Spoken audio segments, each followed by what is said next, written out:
Senator Hirono. Thank you very much. I'm glad to join my colleagues in raising the hue and cry for a clear and present danger that everyone in our country who has pre-existing conditions face with the nomination of Chad Readler. Let me set the stage for you. There is court packing going on every single day.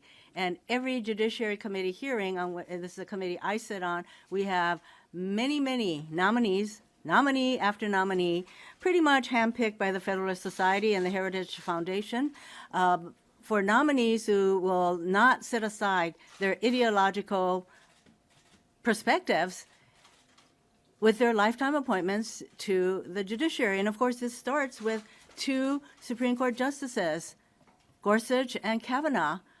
There's a lot of auditioning going on for these lifetime appointments, and Chad Readler certainly auditioned for his job by signing that brief as the head of the civil division in the Department of Justice. This is a division that is actually supposed to be defending laws, not signing on to undo them. But as head of this division, he led the charge. And when he came before the Judiciary Committee, I asked him, what was his role in the Justice Department? Very unusual for them not to defend a duly enacted law by Congress. And he waffled and all that, saying, well, he talked to others. No, the fact of the matter is, you see, his name appears first on that brief.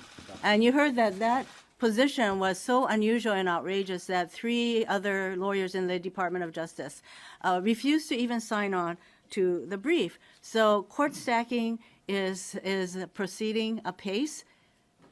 President Trump, aided and abetted by Leader Mitch McConnell, is setting aside really the norms of the Judiciary Committee to pack the courts with as many of these ideologically driven judges who, by the way, even if they tell us we'll just follow precedent, you know, the minute they get into their lifetime positions, they begin to do the opposite. And exhibit number 1 on that is Neil Gorsuch, who said he would follow precedent, and the first chance he got, he writes a dissent on an abortion case that directly contradicted a Supreme Court decision that had been made only fewer than 5 years earlier.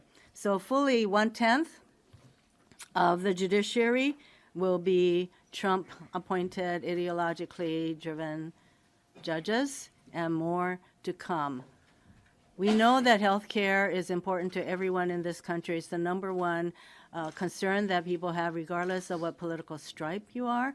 And if they knew that this is the person who led the charge really in the challenge to the Affordable Care Act in the Texas court, which court, by the way, deemed the entire law to be unconstitutional, that lawsuit is going to head to the Supreme Court, where Neil Gorsuch and Kavanaugh await, ready and willing to undo protections for millions of people in our country. And this is why there is a clear and present danger, and the more people who know what's going on, the better. And certainly I would hope that all of our Republican colleagues who care about protections for people with pre-existing conditions will see the signs and not put this guy on the court for a lifetime position.